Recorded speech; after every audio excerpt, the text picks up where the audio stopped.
Bueno, luego del lindo pase que tuvimos con los amigos del rock, recién hace segundos nada más que se quedaron tanto Backface como Fabián Lynch para charlar con los volvedores y las volvedoras, porque ya estamos adentro de este programa. 26 minutos en todo el país y tenemos un programa sumamente especial pensando en lo que va a ser el próximo lunes 24 de marzo, 49 años del último golpe militar en nuestro país. Por eso hoy vamos a tener un programa sumamente especial, algo recién en el pase con los amigos del rock estuvimos anticipando, anunciando todas las charlas que vamos a tener y que vamos a empezar con los estudiantes.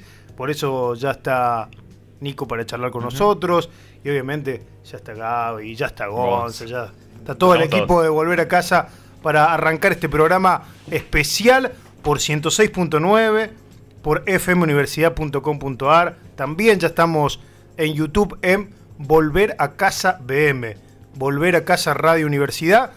Inclusive también tiene escrito el Volver a Casa BM, me gusta eso, de Instagram, el Volver a Casa BM también de YouTube. Todo lo pueden ver allí en nuestro YouTube y además pueden suscribirse, pueden meterse. Está el WhatsApp de la radio, el 353 427 6595, ¿no? Sí. Está bien, bien. Ahí después lo corregimos en el YouTube. Pero ya está Nicolazos para charlar con nosotros. Es parte del aluvión. Ayer estuvieron haciendo un gran trabajo, una pintada que fue desde el comedor hasta la parada de los colectivos en el campus universitario con todos los pañuelos. La verdad que fue una linda tarde de mucho trabajo, que también estuvimos ahí acompañando un poco con Gaby. ¿Cómo andás, Nico? ¿Todo bien? ¿Todo tranquilo? Todo bien, todo tranquilo, todo muy bien. Por el momento, la lluvia asomó, pero no molestó, así que estamos bien por el momento. Sí, qué bueno, sí. Qué bueno. Sí, llegamos justo todos ahí, fue un ratito nomás. Sí. El chaparrón. Sí. Bueno, Nico, contanos, primero que nada, lo que fue el laburo que hicieron ayer con tus compañeros y compañeras, que quedó muy lindo. La verdad que sí, muy buen laburo ahí de toda la orga, impulsado por una de las secretarías, que era de Derechos Humanos y Discapacidades, que bueno, después nos fuimos sumando todos los compañeros, porque bueno, es una actividad que viene al caso por lo que se cumple el lunes, ¿no? Por lo que se conmemora el lunes, así que bueno, muy linda, como bien dijiste vos, desde lo que fue el comedor. Sí. Hasta la entrada principal, casi lo que es la parada de los colectivos, y bueno, en el cual no solamente participamos los miembros del centro de estudiantes, sino bueno, compañeros de diferentes espacios, o sea, ustedes como bien dijeron, y bueno, y demás compañeros que se querían sumar a la iniciativa. Era una iniciativa abierta en el cual el que quería participar, estaba más que invitado, más que bienvenido, digamos. Así que muy linda jornada. Sí. Comenzó aproximadamente al mediodía y terminó a las 6, 7 de la tarde.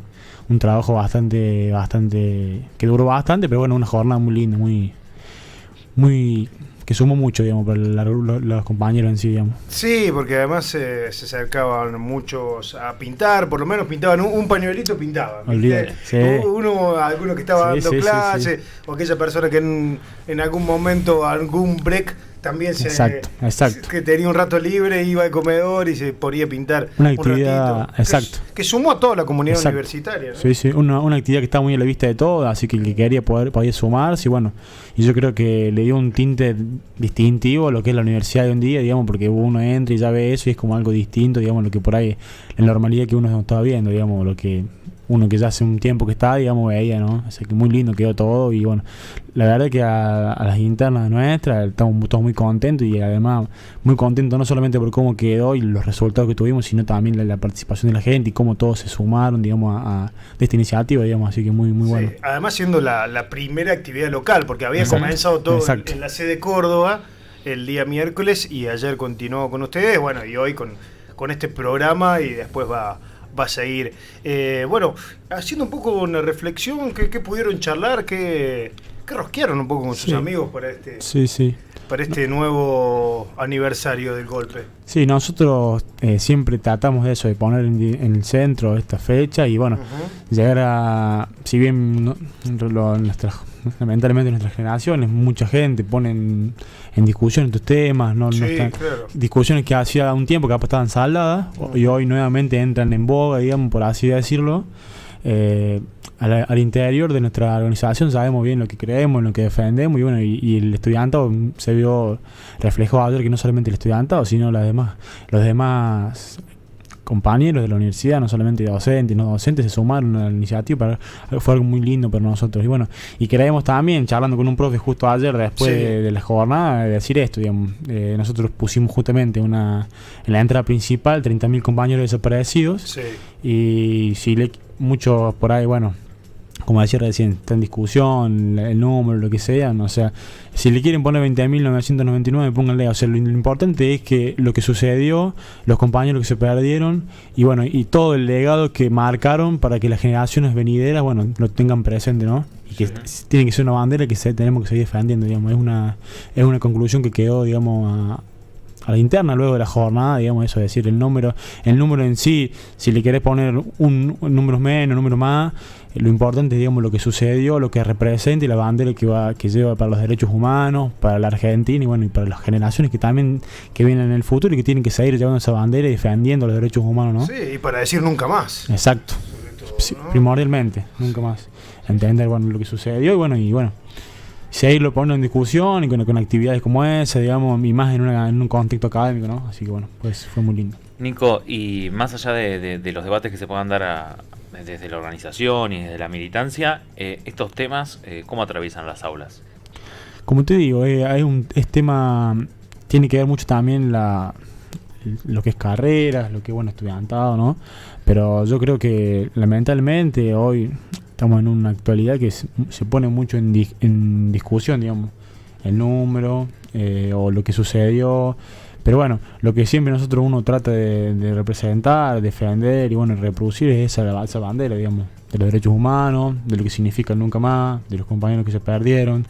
Y bueno, y todas esas cuestiones, digamos, que por ahí, bueno, uno no se trata uno nunca de olvidarse, ¿no? Nosotros veíamos ayer cuando estuvimos participando que había una cantidad importante de estudiantes acompañando. Eso también refleja la necesidad de estos espacios, ¿no? Sin duda. La verdad que por eso digo que fue una actividad muy gratificante para nosotros y para todos los que participaron, creo, porque bueno, por la gente que se acercó, porque por ahí no sé si lo esperábamos nosotros que fuera tuviera esa magnitud, ¿no? Así que bueno, muy contento por ese lado, porque uno por ahí ve, que yo el análisis que hago, por ahí el análisis que hace, es decir, bueno, por ahí está en disputa o es una discusión que parecía salda y que ya no lo está. Pero bueno, a partir de las actividades como las de ayer, bueno, uno también se queda un poco más contento, un poco más conforme con lo que la sociedad en general, o por lo menos la comunidad educativa, académica de la universidad piensa sobre la cuestión, ¿no? Sí, totalmente. Sí. Sí, por supuesto. Bueno, ¿cómo sigue todo con esto, Nico? Porque tenemos domingo vigilia. ¿Cómo continúa? ¿Ustedes cómo lo vieron como grupo? Sí, exacto. Bueno, en primera medida, bueno, vemos estamos de cara a la vigilia, el 23, que creo que ya salieron flyer. Bueno, ahí Gaby, vos tenés flyer. Sí, acá está la grilla oficial en este caso la Muni, que estuvieron antes en Amigos del Rock. Exacto, ahí vamos a estar acompañando y bueno, esperemos que el clima nos deje marchar y bueno, y disfrutar, digamos, de una jornada de conmemoración y cosas. Y de memoria sobre todo, ¿no? Sí, claro, porque la marcha que va a estar saliendo desde la plaza del frente de la Muni. Exacto. Me parece que sí. Desde ahí va a estar saliendo la marcha, como ya lo hizo el año pasado, en otra oportunidad había sido de la Medioteca. En esta oportunidad van a salir de ahí de la plaza que está al frente al municipio, hacia el Reloj del Sol y después la vigilia tradicional, aproximadamente de las 22 hasta las primeras horas del 24. Sí, es una marcha que se conmemora en varios puntos del país, así que también eso está muy bueno. Obviamente uno siempre ve los eventos, bueno, de la capital, pero bueno, es bueno que también tener que cada ciudad define esta causa y bueno, y promueve estas jornadas, digamos, estas movilizaciones para estas conmemoraciones, ¿no? Además, teniendo en cuenta que el otro día muchos van a marchar a Córdoba capital, otros a Buenos Aires también. ¿Ustedes van a viajar algunos? Algunos vamos a viajar, sí. Bien. Si queremos que sí. Bien, el interés está, así que esperemos que sí, que se dé todo para que viajemos. Seremos, creo que 4 compañeros que vamos a estar viajando, así que bueno. Siempre lindo. Sí, siempre lindo esa experiencia, así que veremos qué pasa. ¿Vos has viajado alguna vez, Nico? No, en esta jornada, para esta jornada sería la primera, así que por eso también no me lo quiero perder, digamos, es como algo que, bueno, un objetivo, una experiencia que uno quiere tener, digamos, más que un objetivo, ¿no? Sin que todos te lo recomiendan, dicen que es una muy buena experiencia, que uno tiene que hacerlo, vivirlo, pero bueno, así que estamos contentos y bueno, y ansiosos, con ganas de que llegue, digamos, el momento de viajar, digamos, y ver qué pasa. Exacto, además es un momento de contenerse, de felicidad. Exacto. De contención. Sí, es una marcha, Exacto. Siempre ha sido una marcha muy pacífica, desde Exacto. el amor, la construcción. Exacto. Es muy importante, tanto en Córdoba capital como sí. en Buenos Aires. Sí, es así. Sin duda creo que primordial es eso, la contención, pacífica, bueno, encontrarnos, mostrarnos o demostrarnos que estamos, que son causas y luchas que todavía van a seguir estando y que van a seguir estando en las generaciones venideras, y bueno, eso es también lo bueno, digamos, en lo que por más que se discute y que haya cuestiones que por ahí, bueno, le pongan en una tela de juicio, hay generaciones y bueno, las generaciones actuales, y también uno quiere siempre dejar las banderas para las generaciones venideras, ¿no? De que son cuestiones que se tienen que conmemorar, charlar y bueno, y recordar, por supuesto. Pensaba en ese sentido, quienes están del otro lado, digo, en la importancia de si tienen la oportunidad de poder viajar a otro lado, pero también de acompañar la vigilia, que es muy tradicional en esta ciudad.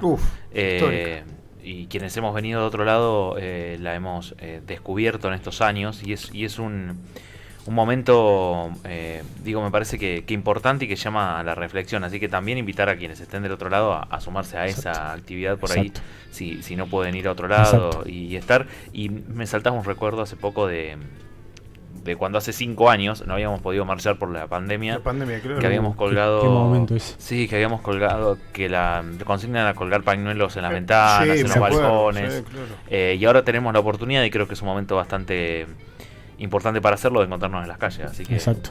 Sí, la verdad que es una muy buena invitación y bueno, una muy buena actividad, digamos, que movilización que se hace programada de años en Villa María, y bueno, está muy muy lindo, y bueno, y espero que nos encontremos muchos compañeros ahí, bueno, a conmemorar y a eso, como dijeron recién, a encontrarnos, digamos, sobre todo a recordar, digamos, a poner en el centro de la memoria, el nunca más, como bien dijeron recién. Así que bueno, eso más que todo por ahí lo que esperamos para este domingo, ¿no?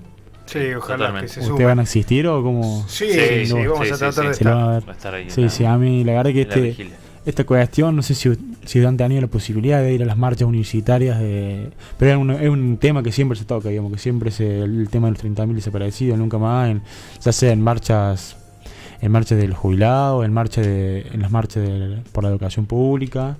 Eso simplemente son cuestiones que siempre se tocan, y bueno, y tenemos justamente un día al año para conmemorarlo, para defenderlo, para hacer memoria, ¿no? Es muy lindo poder encontrarnos ahí, digamos. Exacto, Sí, totalmente. Tal cual. Gracias, Nico, por venir. Gracias a ustedes por el espacio. No, por favor, y cuando quieran estamos disponibles Genial. para que vengan a charlar desde su agrupación, desde Aluvión. Así que, Genial. y a todas, a Sí, Brote, a exacto. Piedra Libre, Exacto. a todos que Sí, quieran venir a participar. Exacto. ¿Están Nosotros trabajando tratamos- también mancomunadamente ustedes? Exacto, sí, siempre tratamos de tener un vínculo, digamos, con los demás estudiantes, digamos. Así que bueno, es bueno eso. Es la forma por ahí de hacer entender a los demás estudiantes lo primordial es eso, la acción colectiva, el entender el otro como un compañero, como alguien que también tiene cuestiones por resolver, y que bueno, en comunidad y charlándolo es algo que siempre nos encontramos, que siempre podemos hacer mejor las cosas, digamos. Primordial eso, entenderlo por ese lado, ¿no? Totalmente. Exacto. Gracias, Nico. Cuando Gracias a quieras. ustedes, genial. Nicolás de Aluvión, que ayer estuvieron con la pintada de los pañuelos en el campus de nuestra universidad. Arrancamos con Trueno haciendo Fuck el Police, y ya seguimos con Marce Pozzi, que vamos a charlar con ella en un ratito, con la secretaria de Bienestar, que la vemos ahí en el control central. Ya venimos con ella, dale, vamos. Un poquito de Milo J también haciendo retirada del último álbum de Milo J, que no le dejaron estrenar, recordemos, en la ex-ESMA hace algunos días atrás. Fue los primeros días de febrero, entre el 13 y el 14 de febrero fue lo que sucedió, lo de Milo J. Y después fue lo de Libra, ahí nomás. Fue el viernes el 14 de febrero. Pero ¿sabés ¿no? qué pasó en ese momento cuando Sí. no dejaron entrar? Había cientos de pibes y pibas que después terminaron recorriendo el centro de memoria. Exacto. Tal cual. Eso sucedió. Más allá de que no dejaron estrenar este álbum que se llama 166 Deluxe, y que uno de los temas, el primer tema del álbum es Retirada, que estábamos escuchando recién. Bueno, ya 18:48 minutos. Seguramente la están pudiendo ver en estos momentos por YouTube, porque ya está Marce Pozzi con nosotros, la secretaria de Bienestar de nuestra universidad, para hablar de la gran agenda que ya comenzó en la jornada del miércoles, continuó ayer, pero sigue hoy, pero va a tener muchos días por delante todavía para recordar, para hacer memoria a 49 años del golpe. ¿Cómo andas, Marce? ¿Todo bien? Todo bien, Mati. ¿Cómo andan ustedes? Muy bien, es un gusto tenerte otra vez acá, hablar un poco de esta agenda. Contanos. Bueno, la verdad que un gusto primero que me hayan invitado y que también en este programa sea conmemorativo de una fecha tan importante, también una fecha de reflexión. La verdad que la jornada se armó de manera interclaustro. Sí. Desde Bienestar propusimos alguna actividad de visibilización y nos juntamos con diferentes grupos y personas que vienen trabajando sobre el tema, que son estudiantes, docentes y no docentes, sí. Investigadores e investigadoras que también sobre todo tienen proyectos de investigación y de intervención, como Natalia Magrín, Lucía Budassi, Jorge Foa Torres. Sí. Digamos, hicimos como una mesa muy amplia para poder pensar diferentes actividades de reflexión. Realmente era muy amplia. Bueno, yo participé sí. en alguna a través de un Meet, pero había mucha gente en el lugar, conectada. Exactamente. Toda la Universidad C de Córdoba, Villa María. Se trataba de hacer actividades en diferentes lugares y desde diferentes puntos de vista, digamos, ¿no? Recién Nico un poco hablaba de cuál era el posicionamiento de los estudiantes, sí. Digamos, de cómo querían trabajar algo más colectivo y participativo, como la pintada de pañuelos. Y también pensamos en espacios de reflexión o de una cuestión más expositiva, como va a ser lo que va a suceder el martes, sí.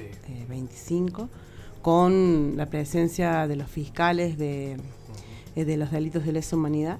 Esa fue una actividad también planteada en la Mesa Provincial de Derechos Humanos, donde el Ministerio de Seguridad nos planteó, por ejemplo, esa articulación para que los fiscales pudieran estar presentes, contando acerca de cómo se desarrollaron algunas sentencias de los juicios de lesa humanidad. Así que vamos a tener como esa actividad de reflexión. Excelente, muy bueno, importante. Muy importante, esa actividad está pautada con Laura Pedernera del Ministerio y va a estar Elizabeth Taylor como parte de la coordinación. Bien. También de esa actividad en la usina cultural. También fue la idea de que si bien fuera desde la universidad, con articulación con la ciudad, entonces lo hicimos en un espacio universitario como la usina, para que estuviera emplazado en el centro. Así que esa actividad, como de reflexión. Y después tenemos, también una actividad artística, ¿no? Sí, muy linda. Siempre el arte forma parte de un momento disruptivo, de reflexión por algo que no tiene que ver solamente con la palabra.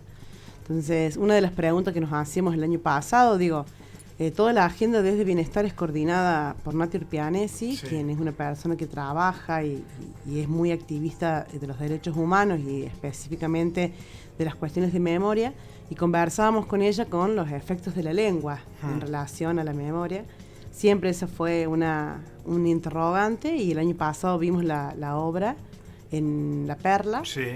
Y también estuve. El anteaño pasado. Fue el anteaño, sí, fue el anteaño, estoy de acuerdo. Y ahí surgió la idea de que pudieran venir a la universidad, no se dio y no sé qué. Entonces, este año pudimos conversar con Andrea, que es una persona que tuvo muchísima predisposición para que la obra pudiera estar en Villa María.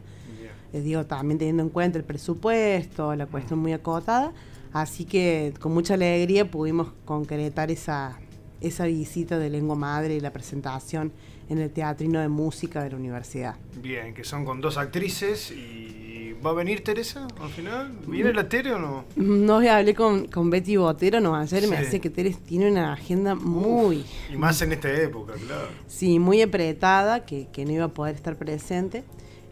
Pero sí van a estar algunos par de sus textos y sobre todo la palabra de Betty Botero.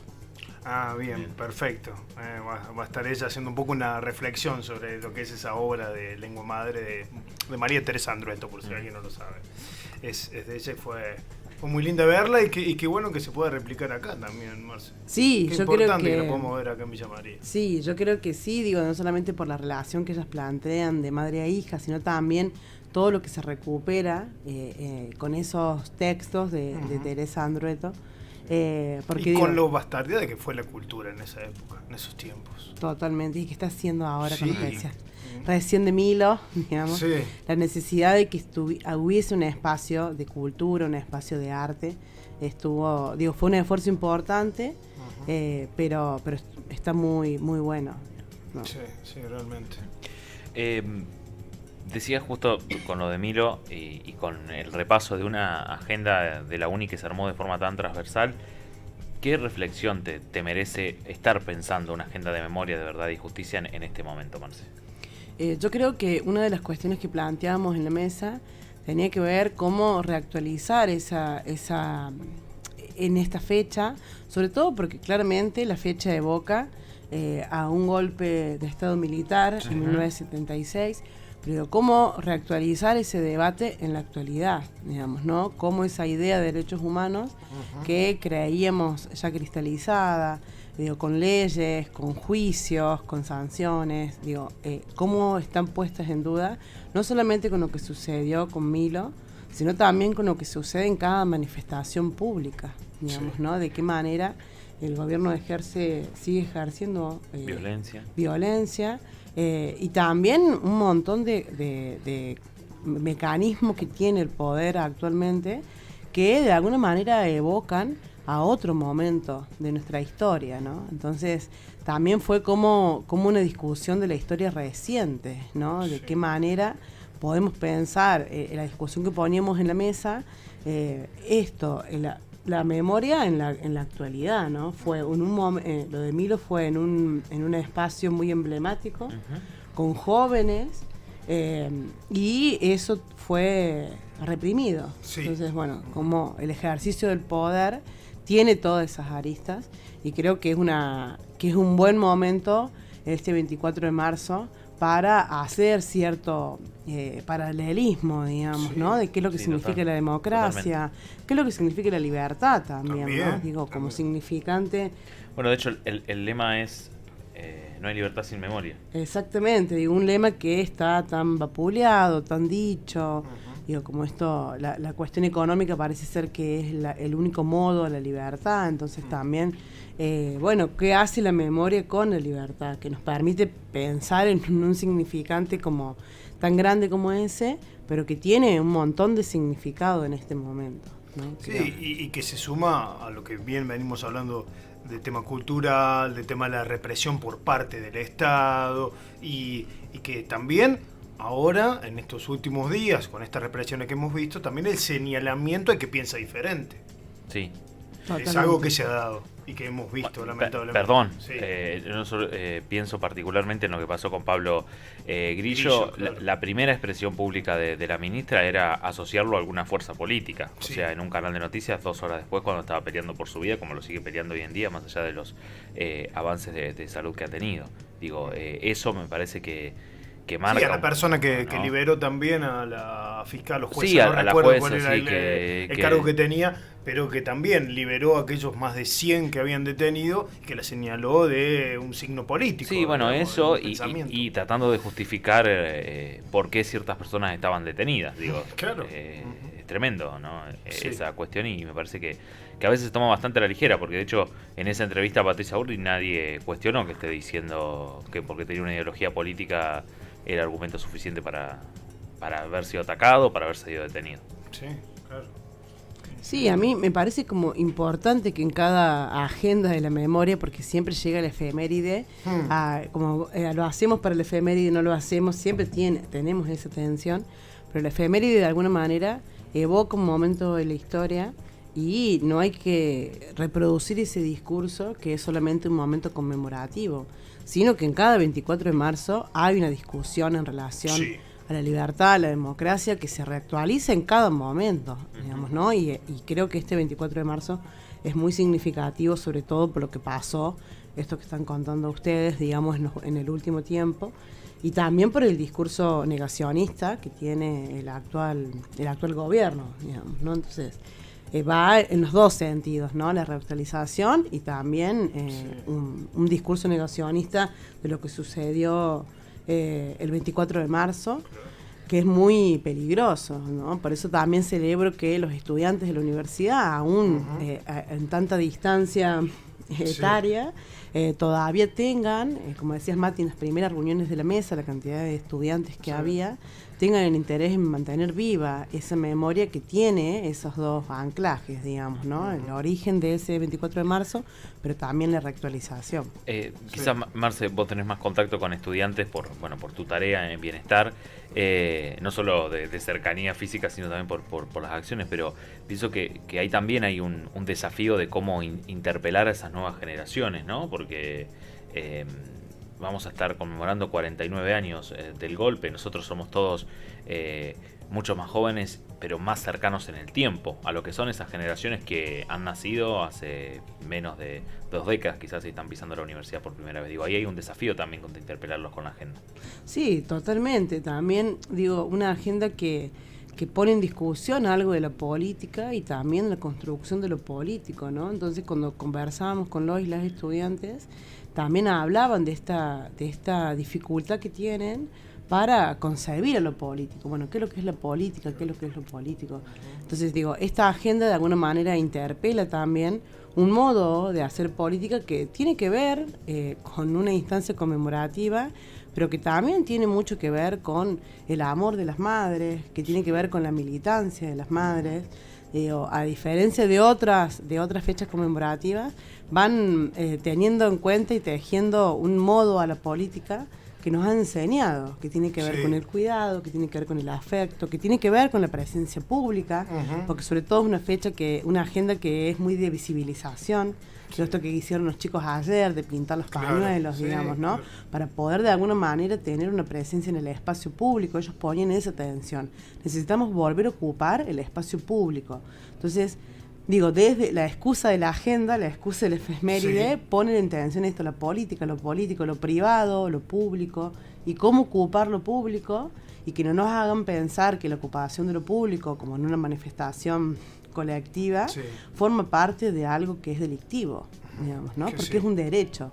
Entonces, me parece que también de ese modo la idea era interpelar a los y las jóvenes y que ellos también puedan dar su propio parecer, digamos, de qué forma. Y que la discusión de lo político, que no sea una mala palabra, ¿no? Porque empezamos a dejar de lado lo político, todo lo político es malo, ¿no? Después podemos hablar de algunos dirigentes, si se puede señalar algunos en otros estamentos, etcétera. Se puede hablar y se puede discutir, pero siempre en tono de respeto, sobre todo con el otro, con la otra persona. Piensa diferente, pensamos diferente. Bueno, en algún punto de encuentro tal vez vamos a tener para tener una sociedad sobre todo más en paz y no volver al caos, volver a la represión. Creo que ya dijimos nunca más hace más, no sé cuántos años llevamos, pero cerca de 40, porque 49 de golpe, o sea, ya pasaron más de 40 años que venimos diciendo nunca más. Salen películas que dicen nunca más y que es recontra taquillera esa película, pero hay una parte de nuestra sociedad, lamentablemente, a la que hay que seguir contándole lo que pasó, contándole y diciéndole, che, es por acá, es como lo hicieron las madres, es como las hicieron las abuelas, a través del amor, a través de esa forma de construcción de la política, más allá que hasta a sus hijos y a muchas de ellas la desaparecieron en un momento de nuestra historia. Entonces, pero que el camino sigue siendo, y la bandera son los pañuelos, porque seguimos a las madres y a las abuelas. Sí, digamos. Totalmente, digamos. Y que la política transforma la sociedad, digamos, ¿no? Lo colectivo transforma lo social. Hoy por hoy tenemos esta discusión política porque hubo una generación también que fue reprimida, una generación que fue vapuleada en torno a sus derechos. Entonces, bueno, también eso transforma la vida. No es que a mí no me interese lo que sucede el 24 de marzo o lo que sucedió el 24 de marzo, sino de hoy, bueno, por supuesto hay gente que le interesa, hay gente que no, pero digo, esa reactualización es la discusión que tenemos que dar día a día, digo, por lo menos lo que nos sucede adentro de la universidad. Sí, sí, totalmente. Sí, y creo que es clave esto de escucharnos, y lo uno con lo que decías vos, con lo que decía Marce al principio, de cómo se concibió la agenda, digo, de escucharnos a todos los sectores que integramos la comunidad universitaria. Podemos estar más cerca, menos cerca, pero creo que estos momentos también nos convocan a eso, ¿no? A que pensemos las cosas colectivamente, a que las trabajemos de esa manera y que avancemos hacia adelante y en una sana discusión, que creo que también forma parte, ¿no?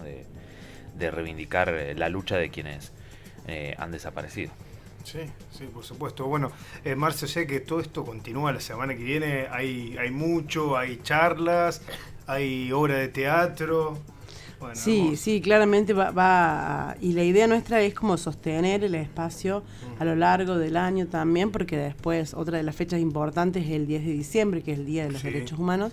Entonces, bueno, tratar de algunas actividades, como quedó pendiente el archivo de la memoria trans, un archivo que está en Rosario, poder a lo mejor pensar en algún otro momento del año para que eso suceda, quizás bueno. una visita de la Tere, Andrueto, también en otro momento. Bueno, Juana Hidalgo, que está haciendo las columnas acá en Volver a Casa, ya dijo que la semana que viene trae alguna historia de esas, ¿no? Del archivo de la memoria trans. Exactamente, digo, la sumamente idea interesante para abrir también. era como, bueno, poder ver ese archivo que está en Rosario, ver si podemos traer quizás una muestra para poner en discusión algunas cosas. Entonces, tratar de tener un trabajo sostenido, porque digo, siempre en marzo nos agarra con el 8M y el 24 ahí, las dos fechas. Entonces, digo, lograr como esa agenda también que sea a lo largo del año, para que no sea solamente una fecha conmemorativa. Sí, exactamente. Marce, bueno, gracias por venir. Gracias a ustedes. Yo también agradezco enormemente a toda la gente que trabajó para que la agenda fuera posible. Digo, Jorge Fuatorre de investigación con su equipo, bueno, Nati Pianesi, ¿qué decir, Nati Pianesi? El orgullo total de parte de Bienestar, digamos, pero digo, toda la gente que también está atrás de cada una de las actividades, para que esto también pueda tener, cobre visibilidad dentro de la universidad y también afuera. Así que muchísimas gracias a ustedes por este programa especial, digamos, y por haberse ocupado y preocupado para que tuviera difusión. Sí, gracias además el año pasado habíamos hecho una radio abierta y esta vez la quisimos traer acá a la radio para que los pueda escuchar la comunidad villamariense también, de la región, que me parece que es grato todo el laburo que se hace en la uni y pensando en un nuevo año del golpe, ¿no? En 49 años. Y en un ratito lo nombraste, así que en un ratito charlamos con Jorge Fuá Torres. Vamos a hablar de Sonia. De Sonia Torres, nada más y nada menos, quien recibió el profesorado honoris causa de nuestra universidad. Charló con Volver a Casa cuando cumplió 90 años, así que vamos a estar escuchando también un pedacito. Vamos a recuperar algo de su entrevista. Y bueno, y analizarlo con FOA en un ratito nada más. Gracias, Marcela. Bueno, buenísimo. Gracias a ustedes. No, por favor. Marcela Pozzi charlando con Volver a Casa y de esta gran agenda que tiene la Universidad Nacional de Villa María de cara a un nuevo 24 de marzo. Vamos a escuchar a un tema, Desapariciones, Los Fabulosos. Hoy toda la música que trajimos tiene que ver con el 24, obviamente. Dale, vamos. Bueno, qué programa intenso tenemos hoy. Sí, muchísimo. Pero nos encanta. No, pero nos encanta, sí, la verdad que estamos muy contentos de reflexionar cuando se avecina otro día por la memoria, la verdad y la justicia en nuestro país, otro 24 de marzo. Y hace un tiempo atrás, ¿te acuerdas la fecha exacta, Gaby, que fue? Septiembre del 2019. Nosotros hacía muy poquito tiempo que estábamos en el aire. De hecho, como anécdota, la nota que vamos a rescatar fue la primera nota que subimos a la web. Ni siquiera teníamos el acceso, todavía estábamos ahí, comenzando. Claro, comenzamos un 12 de agosto del 2019. Si no teníamos un mes y algunos días. Claro. Y decidimos saludar a alguien muy especial en esta provincia porque estaba cumpliendo 90 años. Justo en ese momento. Justo en ese día. La llamamos en ese día. Y nos atendió muy gentilmente, Sonia Torres, la verdad, como a todo el mundo. Escuchaba, hablaba. Sí. Era un libro abierto, un amor. Y con mucha humildad. Porque varias veces en la nota, y de hecho parte de eso vamos a escuchar en este fragmento, pero que está íntegra en la web, la pueden encontrar muy fácilmente. Sonia Torres en Volver a Casa, aparece el archivo y así podemos escucharla. Muchas veces repitió esto de: yo soy una abuela más de Córdoba. Me pareció que hablaba mucho de cómo se veía frente a su lucha y a la lucha del resto, pero también con una conciencia que iba mucho más de la búsqueda de ese abrazo que no pudo dar Sonia Torres, porque seguimos buscando a su nieto, y creo que refleja mucho el fragmento que vamos a compartir, como abuelas, las madres, como la madre de las abuelas, no solo nos marcan el camino en las cuestiones que creemos, en las luchas de búsqueda, sino también están siempre con una mirada muy clara, porque las notas que hemos ido repasando en este tiempo, y ahí pienso, por ejemplo, cuando lo hicimos con Norita, son vigentes absolutamente. Porque además de estar preocupándose por los nietos que faltan, están preocupados por otras cosas que le pasan a la sociedad, que muchas veces otras personas, otras dirigencias, están mirando totalmente para el costado. Y eso me pareció bastante revelador, ¿no? De esta nota que vamos a recuperar y vamos a recordar. Esa sensibilidad con lo que el pueblo siente. Sí. Y estar ahí para hablarlo, para decirlo, para levantar la voz, cuando se tenían que levantar la voz y decir, al pueblo le hace falta esto y nosotros luchamos por nuestros hijos, por nuestros nietos, pero también por un bienestar en común. Sí. Realmente que es así. Vamos a escuchar entonces ese fragmento, esa charla que teníamos con Sonia Torres, y en un ratito ya lo tenemos en línea casi a Jorge Foa Torres, al director del Instituto de Investigación de nuestra universidad, para hablar de ella. Alguien que la conoce muchísimo, es cordobesa, además de Córdoba Capital, así que sabe de la lucha de Sonia Torres más en profundidad. La escuchamos, esto nos decía Sonia Torres en septiembre del 2019, cuando cumplía 90 años, a este programa, a Volver a Casa. Porque yo soy otra abuela de la ciudad de Córdoba, como tantas abuelas que nos pasó esto, ¿no? Sí. Este desgarro para toda la vida. Y bueno, pero por eso no vivo destrozada, porque los que están en el gobierno no le han dejado a los nietos y a los bisnietos un país destrozado, ¿no? Entonces no me puedo sustraer. Si los chicos querían hacerme una fiesta grande, pero digo, yo no puedo disfrutar de una fiesta mientras hay gente que no come.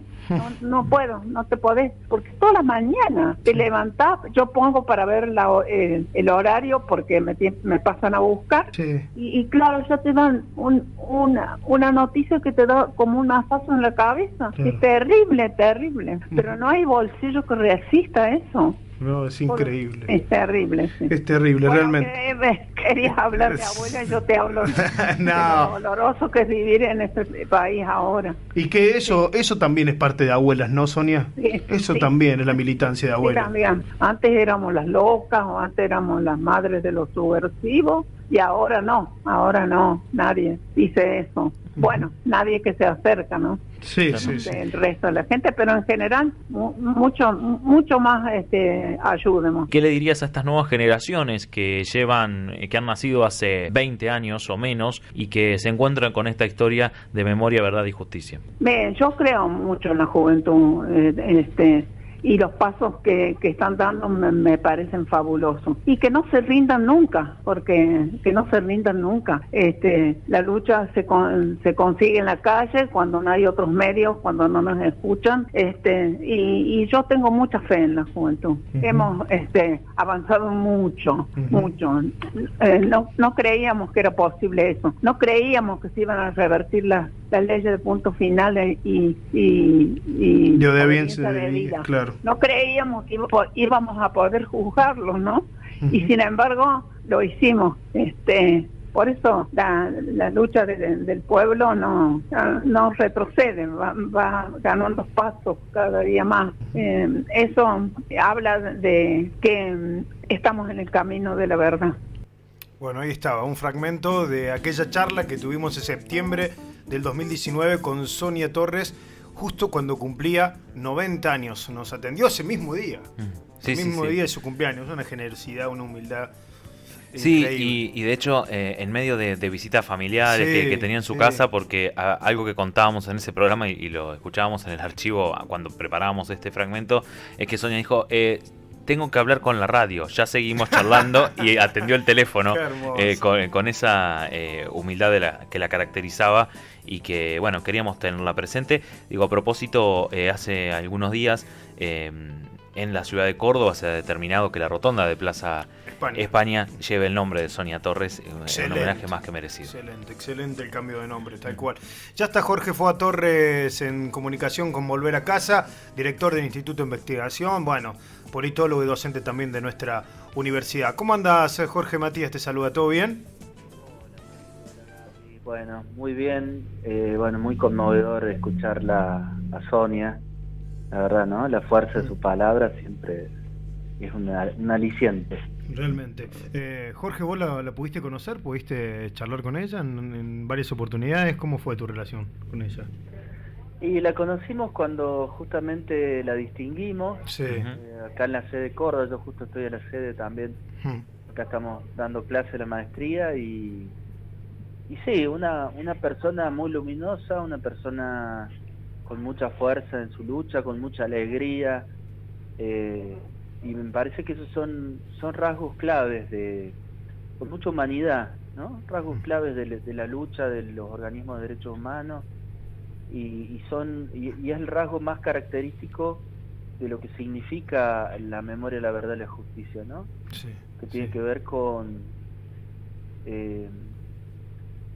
dejar de lado la venganza, dejar de lado la violencia y optar por los caminos institucionales y los caminos simbólicos que nos damos como sociedades, como comunidades, para que los crímenes que se hayan cometido sean castigados, con las formas que establecen y las penas y los límites de las penas que establecen las normas, y que por sobre todo las voces de quienes fueron víctimas y también de quienes fueron victimarios sean escuchadas, ¿no? Sí. Y tanto quienes han sido condenados, quienes han sido juzgados, como los sobrevivientes también puedan tener su defensa legal, su contención psicológica, de salud. Me parece que esa es de las grandes enseñanzas que ha dejado todos estos procesos de memoria, verdad y justicia en Argentina, que han sido y son un ejemplo a nivel mundial, ¿no? El pasaje de un estado terrorista a un estado reparador. Sí, realmente. Y la importancia también de Sonia, sobre todo para nosotros, para los cordobeses, ¿no? Porque podríamos hablar de Estela, podemos hablar de Eve, podemos hablar de Norita, digo, tanto de abuelas como de madres, pero en Córdoba el nombre es Sonia Torres. Sí, absolutamente. Yo creo que como la represión tuvo lugar en toda la geografía del país, también tuvo lugar, y eso es una característica también de la Argentina, ¿no? Sí. Nuestro país tuvo lugar en cada uno de esos lugares una voz que luchaba, que no se callaba, y que quien fuese que diga, mira, conviene no hablar de esto, no tenía éxito, ¿no? Lo que ha pasado a la posteridad me parece como la gran lucha, ejemplo mundial, ha sido el de las madres y el de las abuelas, ¿no? A ver, hay una anécdota que se suelen contar, sí, de cuando se recupera la democracia y viene un psicoanalista muy famoso, muy importante de Francia por aquella época, a la Argentina, y tiene una entrevista con madres y abuelas, y cuando le plantean la cuestión de la búsqueda de los nietos, este psicoanalista dice, bueno, pero a ver, en Francia hemos hecho otra cosa. En Francia muchos de niñas apropiadas durante la Segunda Guerra Mundial, bueno, no los buscamos, ¿no? Ya tienen su otra familia. Y bueno, frente a esa palabra autorizada, que uno podría decir venía del norte, de Europa, de Francia, bueno, las madres y las abuelas dijeron, no, nosotras vamos a seguir buscando, ¿no? Sí. Realmente. Y bueno, me parece que ahí hay un rasgo de lucha también muy muy latinoamericano y muy característico de los países como los nuestros. Sí, y reconocidas mundialmente, que no sabemos por qué no se le dio todavía el Premio Nobel de la Paz, que han estado siempre muy cerca, ahí rondando, pero realmente que son ejemplos a nivel mundial. Son ejemplos a nivel mundial, han permitido y han visitado, a ver, Mati, Gaby, un montón de luchas a nivel mundial.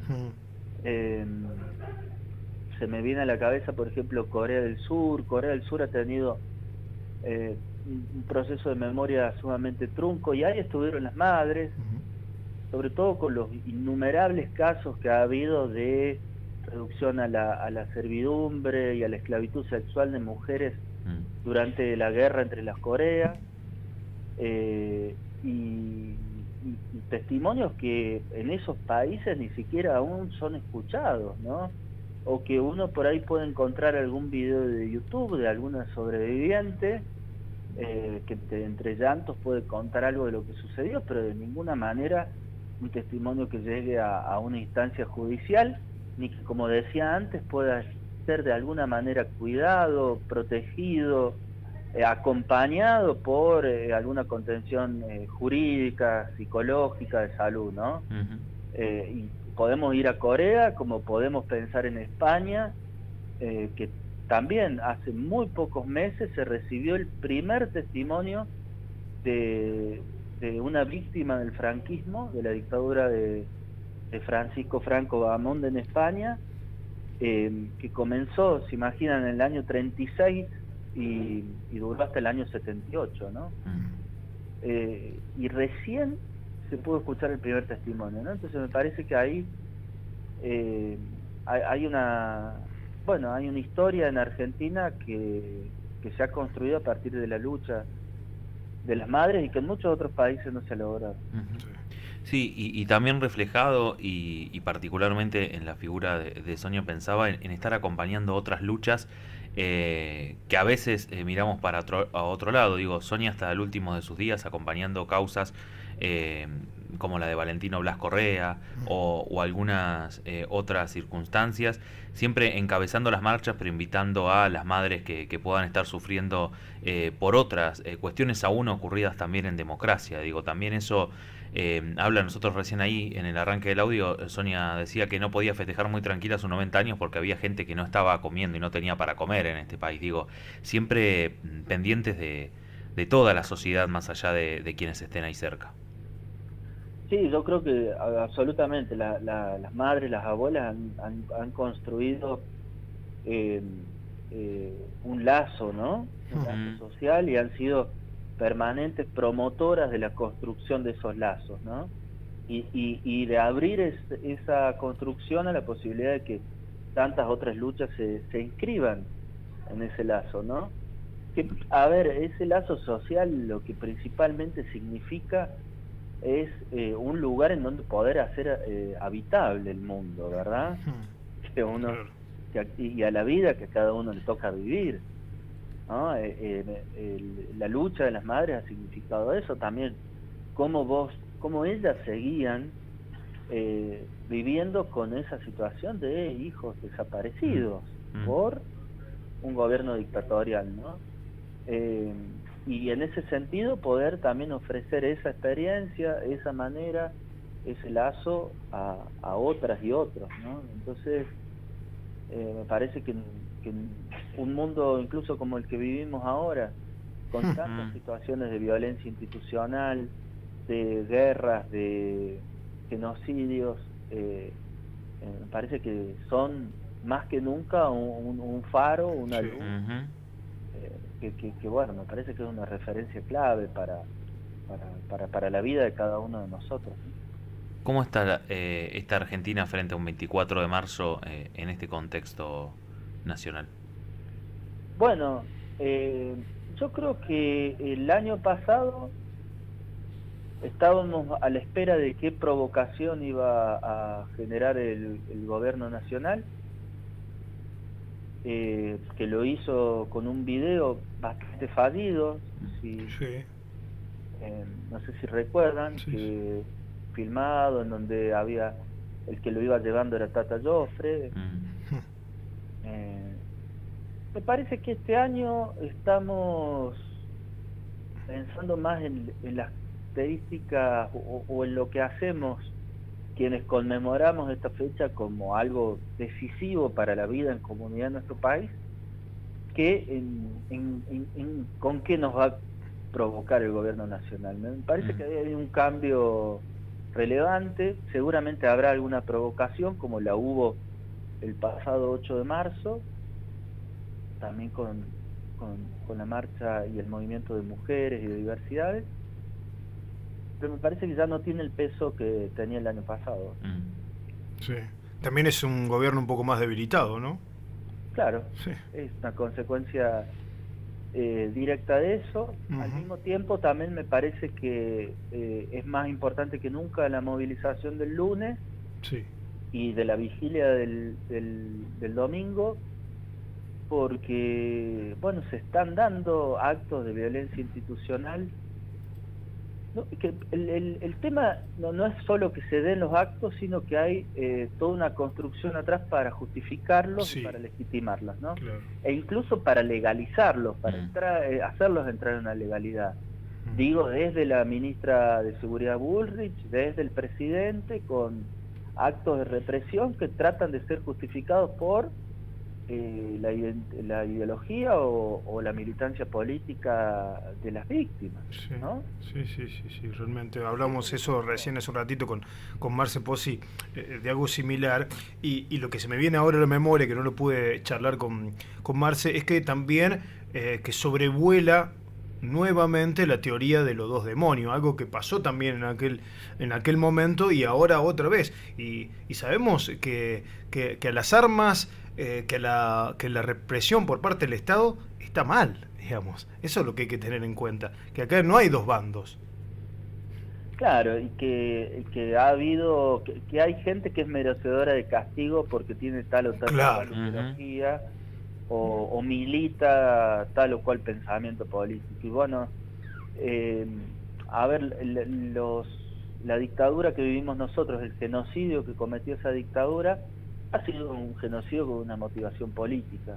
No ha sido un genocidio con una motivación étnica ni religiosa, como ocurre en otros lugares del mundo, sino que fue con una motivación política, como lo fue también el genocidio en España, como ocurrió en Chile, como ocurrió en Uruguay. Y bueno, me parece que a eso hay que responder con más movilización, con movilización más pacífica y con sobre todo reivindicar las instituciones que nos hemos sabido dar, ¿no? Yo sobre todo pienso, y hay que hacer hincapié, me parece, en el Estado de Derecho. Ustedes saben, el Estado de Derecho surgió como respuesta al Estado absolutista, ¿no? En su momento. Pero después del siglo XX, la mayoría de los Estados de Derecho en Occidente nacieron con un límite, con un contorno, con un borde, que son los regímenes autoritarios diferentes que ocurrieron durante ese siglo. Desde, uno podría pensar, el nazismo en Alemania a las dictaduras militares en nuestra región. Y bueno, el Estado de Derecho nuestro, ese es el borde, ¿no? Me parece que ese es el límite a regímenes autoritarios que, banderados en la causa que sea, cometan crímenes, ¿no? Y sobre todo cercenen la libertad, amenacen a los ciudadanos, que me parece que eso es lo que está en juego hoy en día. Sí, realmente. Jorge, gracias por charlar con Volver a Casa. Te dejamos seguir ahí dando clases en la sede de Córdoba. Te mandamos un fuerte abrazo y gracias por este ratito. Dale, abrazos a ustedes, a toda la audiencia y bueno, a marchar. A marchar, tal cual. Abrazo grande. Chau, Jorge. Ahí estaba la palabra de Jorge Foa Torres, el director del Instituto de Investigación de nuestra UNI, docente también y politólogo, haciendo un análisis un poco de la significancia de Sonia Torres, pero también de las abuelas y de las madres, no solamente a nivel local o provincial, sino lo que significan para el mundo. Para el mundo entero, y con el correr de los años siempre como referencia. Recién justo recordaba también la presencia fuerte en la desaparición de los 43 estudiantes en Ayotzinapa, en México, también como que fueron clave en la visibilización en ese momento. Digo, siempre están las madres y las abuelas, y cuando no sepamos mucho hacia dónde ir, sigamos ese rastro de los pañuelos. Exacto. Escuchamos a Charly haciendo Inconsciente Colectivo. Dale. ¿Les parece? Escuchamos a Charly García haciendo este enorme tema. Dale, vamos. Y claro, tenía que sonar García hoy, ¿no? Sí. En este programa especial, en esta emisión especial de Volver a Casa, dedicada al 24 de marzo, a los 49 años del último golpe militar en nuestro país. Y tenemos ahora el gusto de poder dialogar con Facundo Trota, quien ya está en línea. La verdad que es un orgullo poder charlar con él.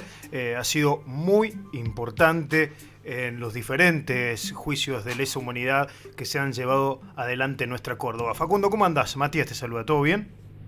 ¿Qué tal, Matías? ¿Cómo estás? Bien. Por aquí estamos, después de una lluvia intensa por acá por Villa Allende. Ah, muy bien. Acá también hubo algún chaparrón, pero ya no llueve, por suerte. Sí, igual que aquí también paro, pero lindo chaparro. Bueno, Facundo, vas a estar en Villa María, vas a venir para acá, ¿no? Vamos a andar por nuestra querida ciudad. Sí. Vamos a estar compartiendo ahí una mesa con Carlos Bonela. Sí. Bueno, una invitación de la universidad. Uh-huh. Así que sé que está detrás del gobierno de la provincia, bueno, imagino también la municipalidad, en fin, creo que cuando vienen estas fechas, Sí. Bueno, entre todos asumimos el compromiso de reunirnos, reflexionar. Creo que siempre es muy importante, al menos cuando se acercan las fechas de aniversario del golpe, y además, como bien decís vos, 49, ya el año próximo estamos en los 50 años. Sí. Bueno, entiendo que es muy importante que para que nuestra sociedad siga creciendo, madurando en el importante proceso de memoria, verdad y justicia que ha vivido y sigue viviendo en la actualidad. Bueno, Facundo, ¿cuántos juicios de lesa humanidad? ¿Cuántas causas? ¿Tenés el número de las que llevan adelante? Nosotros en Córdoba lo que pasa es que hay causas que han tenido como desprendimientos, entonces uno sigue teniendo, digamos, tramitaciones. Para dar un ejemplo, ayer recibimos una sentencia en una persona que venía acusada por la media causa La Perla. Sí. Fíjense lo importante que es el proceso que vive en otro país de juzgamiento de los responsables de los crímenes, que ellos, que no le dieron esa posibilidad a las víctimas, han tenido juicios y han podido, tener otras instancias para discutir la situación, incluso también la Fiscalía, en la media causa de La Perla, que fue el juicio más grande que nosotros hemos tenido en Córdoba, y junto con la ESMA y el juicio de las juntas, los tres más importantes que ha tenido el país por la detención de imputados y de cantidad de víctimas, hubo absoluciones. Y también hubo condenas que la Fiscalía no compartió. Y bueno, justamente ayer conocimos, porque la Fiscalía había interpuesto un recurso de casación contra una parte del fallo que condenaba a una persona como cómplice secundario. Esto es muy técnico, pero digamos, no es lo mismo la responsabilidad de quien comete el hecho como autor o como autor mediato, digamos, que da las órdenes para que se cometan los crímenes, que aquel que brinda una mera colaboración que no es esencial. Claro. Bueno, el tribunal lo vio así, la Fiscalía entendió que no, y fuimos en casación, y la casación nos dio lugar, y eso motivó a un nuevo juicio que terminó ayer, en el que finalmente logramos una nueva condena a prisión perpetua. En juicio, si me preguntas, hemos superado los 14 juicios. Lo que pasa es que ahí no estamos contando, te reitero, los desprendimientos que pudo haber de algún otro juicio. Tenemos previsto para mayo el inicio de un nuevo juicio, y además estamos esperando condena. Fíjense cómo este año ha estado bastante movidito. Sí. Estamos esperando condena el día 31 de este mes, entendemos, en la última palabra, y condena, bueno, digo, fue un fallo, esperemos que sea favorable a nuestras pretensiones, del ex secretario Otero Álvarez, que fue parte de la causa que ustedes conocen, porque quienes siguen esto lo saben, la conocida causa como Los Magistrados, donde juzgamos en el año 2017 a ex funcionarios de la Justicia Federal, y en aquel entonces hubo condenas para un ex juez federal, un ex fiscal federal, una absolución para un defensor y una absolución para el ex secretario. La Fiscalía también en ese caso interpuso un recurso de casación, y bueno, y por el motivo por el cual se ordenó hacer un nuevo juicio, que es el que estamos hoy digamos, el que estamos tramitando hoy, esperamos que para el 31 poder tener una nueva sentencia en ese marco, que implica además juzgar, como ustedes saben, la responsabilidad civil, que es un poco la deuda pendiente que lamentablemente por la demora y el periodo amplio de impunidad que tuvimos, bueno, hemos llegado un tanto tarde, si se quiere, para poder determinar, como sabemos, ¿no?, la contribución que recibieron los militares de personal civil, sea eclesiástico, sea empresarial, sea integrantes de la justicia, que de un modo contribuyen para que nuestro país sufriera el genocidio que sufrió. Sí, realmente. Facundo, de todas estas causas que nombras, que han sido muchas, ¿hubo alguna que querés destacar? ¿Alguna que te atravesó más que otra? Es difícil poner una por encima de la otra, me imagino, pero digo, ¿hubo alguna que recordás que te hizo estremecer? Sí, indudablemente que en eso siempre resalta la media causa La Perla, por la envergadura del expediente, porque como yo digo, este tipo de causas, todo juzgamiento significa un avance en el proceso de memoria, verdad y justicia, como lo decís vos, y además le damos respuesta a cada una de las víctimas, de manera tal de que desde ese punto de vista cualquier juicio tiene su trascendencia. Lo que pasa es que las grandes causas, como la causa La Perla, cuando uno juzga tantos hechos en periodos de tiempo que incluso van desde antes del golpe, nosotros juzgamos hechos anteriores al golpe, y hasta fines del año 78, y abarcas todos los centros clandestinos de detención que funcionaron en nuestra provincia, y el funcionamiento además de distintas unidades, tanto de la Fuerza de Seguridad como del Ejército, de los militares, bueno, ¿qué significa? Te da un conocimiento de cómo fue el funcionamiento represivo en su máxima expresión.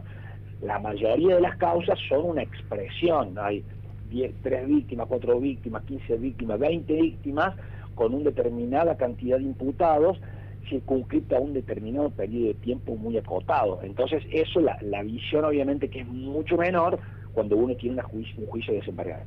Pero además de eso, lo que a uno lo marca es, bueno, que son mucho tiempo escuchando relatos sumamente duros, porque además no olvidemos que la media causa La Perla se concentró fundamentalmente en el funcionamiento de lo que fue el ex campo de concentración, campo de la Ribera, que empezó a funcionar por allá por diciembre del 75, se inaugura, digamos, un centro clandestino, digamos, bajo la órbita de Luciano Benjamín Menéndez, y luego lo que fue, digamos, el debut del campo de concentración La Perla, que es el más grande del interior del país, y con la ESMA y con Campo de Mayo, los 3 más grandes del país, en donde, bueno, ustedes imagínense que por ahí la mayoría de las víctimas que han pasado y fueron juzgadas, fueron asesinadas y están desaparecidas. Hemos juzgado muchos hechos de víctimas que han muerto como consecuencia de la tortura. Entonces, si uno dice que te marca, y sí, son relatos desgarradores que uno escucha permanentemente durante 4 años y 8 meses que duró el juicio, 3 veces por semana. Ha sido una tarea bastante compleja. Miren, ayer estuvimos en una charla también con el gremio de los empleados judiciales en la Facu de Derecho, y una de las alumnas de la facultad que me preguntaba justamente cómo hacían ustedes para, bueno, analizar esto de escuchar el relato desgarrador de los familiares, porque en verdad nosotros obviamente que estamos preparados para llevar a cabo una acusación, y además cumplimos una función que el órgano del Ministerio Público, una función constitucional, estamos obligados a hacerlo, pero bueno, uno no está acostumbrado a que sea durante tanto tiempo, permanentemente, durante largos periodos, ¿entiendes? Entonces, yo le dije que cada uno que nosotros hemos hablado, yo he hablado con otros, digamos, colegas que intervinieron en la acusación, pero también con defensores, y cada uno lo fue manejando a su manera, digamos. Algunos encontraron un apoyo externo, otros, de mi parte, cuando a mí en un momento me indagaron o estuve diálogos con terapeutas sobre esta cuestión, bueno, en definitiva llegué a la conclusión que yo lo terminé canalizando por el ejercicio, fíjense, ¿no? Mirá, es decir, claro. Cuando volví a casa en las primeras audiencias, estaba mi compañera esperándome ahí, porque bueno, era todo la gran causa de Córdoba. Entonces yo venía y le relataba, bueno, el testimonio que había escuchado de una víctima que había estado muchos años, porque los primeros testimonios encima fueron de las víctimas que más tiempo tuvieron en La Perla, con lo cual fueron los que más conocieron, uno tenía que prepararse mucho, las audiencias arrancaban alrededor de las 10 de la mañana y ya estábamos hasta las 9 de la noche escuchando ese testimonio de una víctima que además entre medio se quiebra, hay que esperar, volver a empezar, bueno, en fin.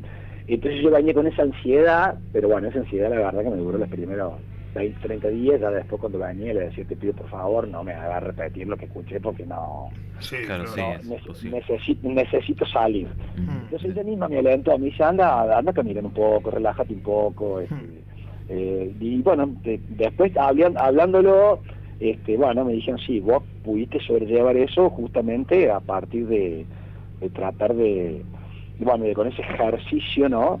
Sacar todo eso que vos estabas recibiendo. Sí, claro. Facundo, Gaby Ventura te saluda. Buenas tardes. ¿Cómo estás?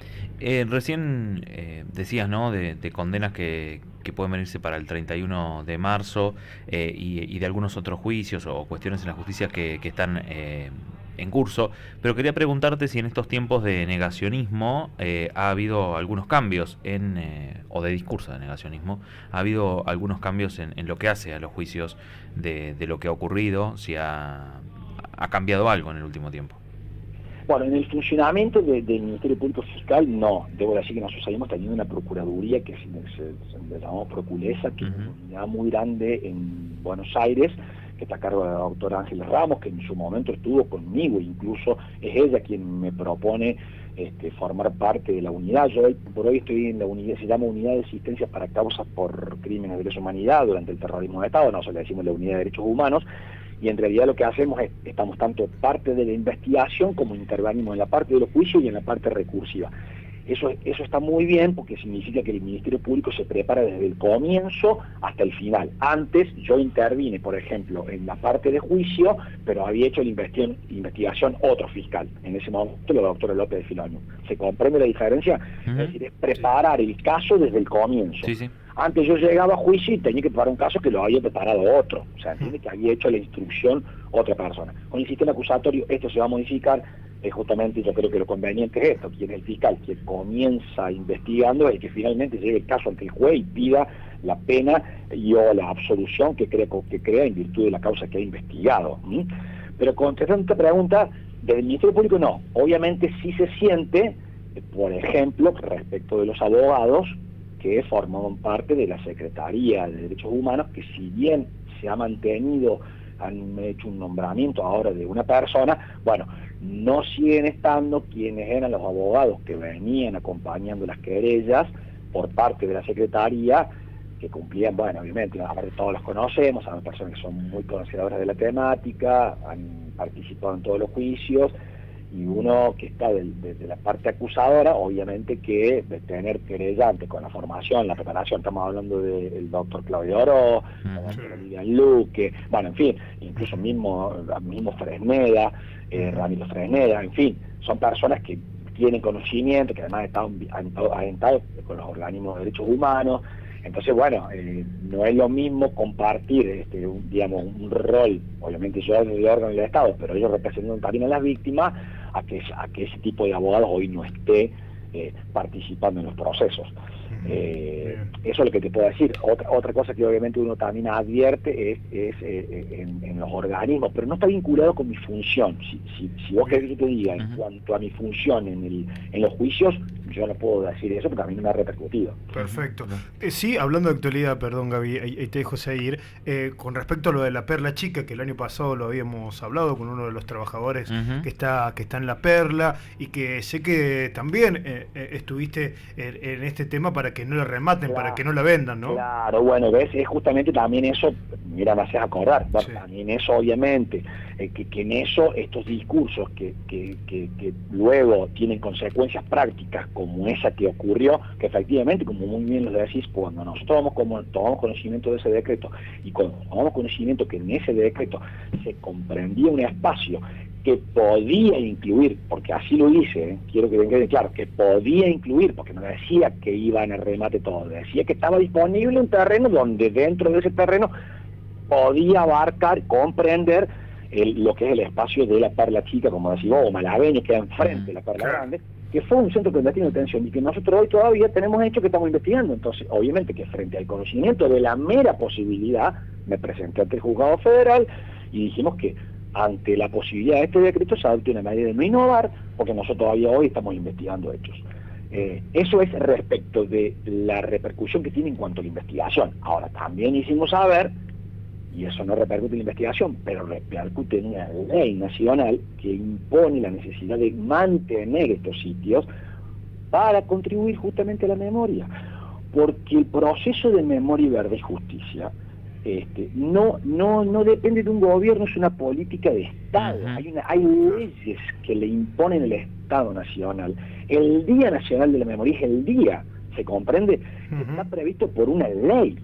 Hay una ley de educación que impone educar en las escuelas sobre lo que nos ocurrió en aquel oscuro pasado. Entonces, ¿qué digo yo? Para modificar todo eso hay que modificar un montón de estructuras normativas que están previstas ya, y que fueron decisiones de política de Estado, que no han sido modificadas aún cuando han cambiado los gobiernos. Porque esto tiene que... Sí, ¿me están escuchando? Sí, perfecto. Perfecto. Perdón porque me estaba entrando una llamada. No, te estamos escuchando perfecto. Bueno, se comprende entonces el sentido que digo, porque si no, digamos, si este tipo de cuestiones que son tan trascendentes para una sociedad, que es nada más y nada menos que recordar, fíjense ustedes lo que pasa en Alemania si alguien llegara a osar, llegara a ocurrírsele cuestionar un museo del Holocausto. ¿Qué puede pasar? Es decir, está previsto sanciones penales para quien tiene discursos negacionistas. Yo la verdad que soy de la idea, no voy a eso porque en realidad no comparto la idea de castigar porque alguien necesita opinión, porque además me parece que eso también nos da el debate y el debate hay que darlo, porque cuando uno confronta con el debate, con el discurso no tiene contenido en realidad, el discurso es una ráfaga, no fueron 30.000.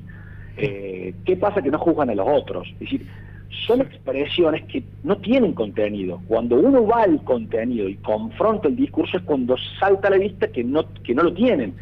No tienen argumentos, no tienen conocimiento, no tienen las pruebas. En fin, yo he dado una charla, por ejemplo, se me viene ahora a la mente, en el Campo de la Ribera, justamente demostrando la cantidad de gente que fue juzgada y condenada injustamente por tribunales militares, y ha estado 7 años, 8 años detenida, y después absuelto por la Corte Suprema porque todos los procedimientos habían sido nulos. ¿Se entienden? Y obviamente que mucha gente, y esa gente que había sido juzgada, le estamos hablando que habían estado encima detenidos en centros clandestinos de detención. Después salían, se blanqueaba esa situación, en realidad no se blanqueaba, se decía como que no había pasado nada, y pasaban o a un juez militar o a un juez federal, y los condenaban igual, ¿se entienden? Y obviamente que mucha gente que no fue condenada y no fue juzgada es porque las asesinaron y le hicieron desaparecer, digamos, no tuvieron posibilidad de defenderse. ¿Se comprende? Entonces, bueno, en fin, yo por ahí me voy mucho, pero este tipo de cuestiones hay que tenerlas en cuenta en el sentido de que hacia una mejor sociedad poder conocer ese oscuro pasado. Digamos, no podemos nosotros como sociedad crecer y aspirar a... De hecho, yo sigo siendo una persona que piensa que el proceso es para atrás, pensando en el hoy y en el para mañana, y que desde ese punto de vista uno debe de decir que nosotros, el saldo que tenemos en cuanto al juzgamiento de los responsables de los crímenes es altamente positivo. Somos un ejemplo a nivel mundial de cómo un Estado somete a los jueces naturales a los responsables de los crímenes. Ahora, convengamos que tenemos en la deuda el respeto a los derechos humanos, porque hoy por hoy en nuestro país se siguen afectando los derechos humanos, ¿me entienden? Entonces, bueno, seguimos teniendo inconvenientes porque no son solamente la vida, la libertad, los derechos humanos, ¿no? Tenemos derechos humanos de segunda generación y de tercera generación, o sea, el derecho a la salud, a la vivienda, a la alimentación, son derechos que hoy se están violando y todos lo sabemos, ¿entienden? Entonces, bueno, hay que proteger la vida y la libertad, obviamente, pero si una persona no tiene para comer, no sé cómo hacemos para protegerle la vida y la libertad. En fin, son todas cuestiones que Pero para eso es importante que nosotros siempre recordemos a esos oscuros pasados, porque es lo que nos sirve para reflexionar para el futuro. Tal cual, tal cual. Vida, libertad, Sí. justicia, son palabras que hoy salieron todo el día a lo largo. Y recién hablabas, ¿no?, de la Fiscalía de Derechos Humanos y particularmente eso. ¿Cómo ves, como un hombre de la justicia, a la sociedad de Argentina hoy frente a las luchas de derechos humanos, más allá de las que nos convocan en estas fechas, a esas que se ven afectadas todos los días y de las que podemos dar cuenta cuando abrimos o cuando vemos las noticias? Sí, yo veo que hay como mucha polarización, veo por ahí que hay mucha hay gente que está como muy enojada, o por cuestiones de inseguridad, lo cual es entendible, porque se entiende que obviamente que existen hechos delictivos que a uno lo preocupan, pero digamos, yo sí creo que hay el inconveniente es que esto se mejora, bueno, exigiendo mayor respuesta a las autoridades, haciéndonos cargo quienes somos parte del Ministerio Público Fiscal y del Poder Judicial, de dar una justicia más rápida, una justicia más efectiva, pero no se resuelve deteniendo a esa persona y linchándola, matándola a golpes. No es la forma que se resuelven los conflictos sociales. Justamente tenemos que aprender que por más aberrante que sea el crimen que comete una persona, tiene que ser sometida a un juicio justo. Entonces, si esa persona comete un hecho delictivo, hay que, en todo caso, aprenderlo si no llegó a la policía, esperar que llegue la policía, que la policía lo lleve a un juez, que lo lleve a un fiscal y que se defienda. Y si tiene que ser condenado, que cumpla su pena. ¿Se comprende? Me parece que ahí está el inconveniente. Por ahí hay reacciones. Bueno, justamente digo, no es que no les encuentro justificación, porque obviamente que conocemos hechos, incluso hay hechos bastante aberrantes. Bueno, ayer hemos tenido una condena en Córdoba por femicidio. Sí.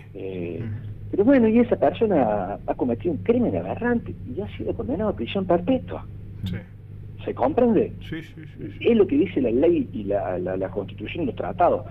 Tenemos que tener en cuenta que la única forma, me parece, que podamos construir un país más justo y más solidario es justamente respetando los derechos humanos y la Constitución y las leyes.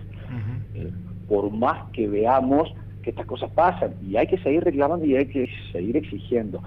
Y en procesos en los que ocurren estas situaciones en las que nos encontramos, hay que estar aún más unidos, hay que pedir más justicia, hay que, bueno, en la marcha del 24 tenemos que ser más, porque también en esas marchas se levantan otras banderas.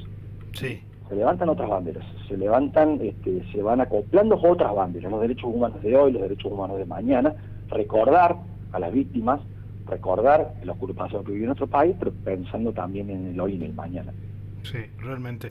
Facundo, gracias, la verdad, por charlar con Volver a Casa, con la radio de la Universidad Nacional de Villa María. Te esperamos el próximo martes. Vamos a estar desde la hora 19 en la usina. Se va a llevar adelante esta charla que van a estar dando junto con Carlos Gonella. Bueno, qué importante que también estos fiscales hayan salido de acá, ¿no?, de Villa María. Así que gracias también por eso, ¿no?, por esta lucha. Representantes de la querida Villa. Claro. Los esperamos ahí. Vamos a tirar un par de ideas con Carlos, tenemos un par de temas para tratar, algunos testimonios que hemos escuchado en los juicios, que los vean, en fin.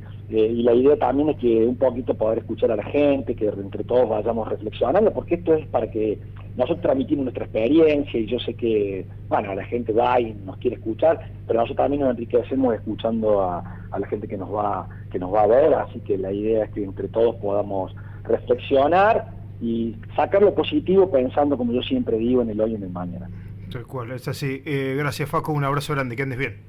Muchas gracias, que anden bien, chicos. Chao, hasta luego. Hoy estaba Facundo Trota, fiscal, con, bueno, lo decía él, más de 14 juicios, ¿no? Ya más de 14 juicios que ha llevado adelante él como fiscal, junto a Carlos Gonella y toda la unidad de esta fiscalía que lucha día a día, porque como bien lo viene contando él en esta entrevista, en esta nota que llevamos adelante, esto continúa, esto sigue adelante, por eso decimos que es día a día la lucha que llevan para que aquellos que cometieron delitos de lesa humanidad estén donde deban estar, que son entre las rejas. Y que es un detalle no menor el que él anuncia, porque estos represores, estos dictadores, tuvieron la oportunidad en nuestro país de ir a juicios. porque las víctimas no las dejaron ni siquiera ir a juicio. Directamente las desaparecían en nuestra Argentina. Eso pasó entre el 76 y 1983. Así que hacer memoria, y aquellos que puedan ir el próximo martes a la hora 19, es un orgullo tener estos dos villamarienses en la Fiscalía. Es muy, muy importante, que a veces no lo valorizamos tanto, me parece. No, yo creo que no. Debería tener mucho más valor. Tomás que lo puede ver de afuera si quieres. Yo creo que no se valoriza tanto. Así que me parece que es importante y celebramos esta actividad que está en el marco de la agenda.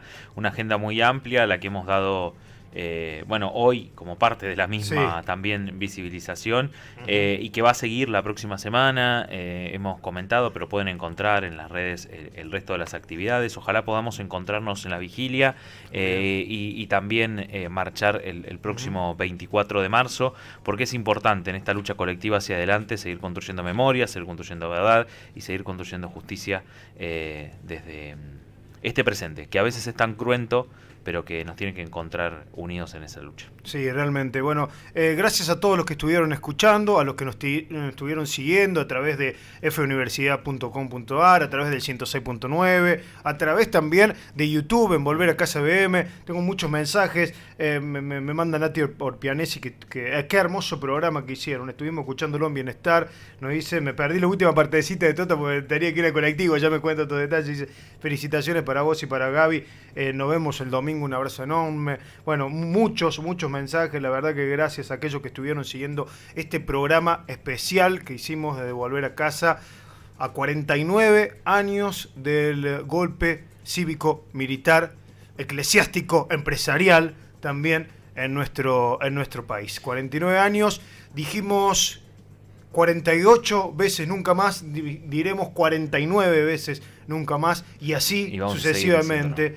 Y este programa especial, la verdad que me da orgullo, gracias a mis compañeros, a Gonza Gentile en la puesta en el aire, a Gaby Ventura, quien estuvo detrás de todos estos contactos, más allá de la idea que tira uno, de la idea, pero bueno, déjame agradecerte también, déjame. Usted estuvo en pensar y acá ejecutamos. La verdad que es un equipo que funciona muy bien y que estoy orgulloso de que seamos así, un bloque muy unido, muy juntos. Y este programa especial ha sido un orgullo. Van a poder ver todas las notas que fuimos realizando, van a poder escucharlas en YouTube a partir de la próxima semana. El domingo nos vemos en la vigilia, primero en la marcha, luego en la vigilia, y el lunes aquellos que puedan estar marchando, que lo hagan en paz, con mucho amor y sosteniendo estas banderas, ¿no? Nunca más dijimos nunca más, y lo vamos a repetir hasta el hartazgo. Sí, dijimos nunca más, lo vamos a seguir repitiendo, como también dijimos y vamos a seguir diciendo que esos 30.000 compañeros y compañeras detenidos y desaparecidos siguen presentes. Ahora y siempre. Y siempre. Ahora y siempre, tal cual. Gracias, Gaby. Gracias, compañeros. Chau. Abrazo para todos. Acá están las cámaras ahora, ¿cierto? Chau.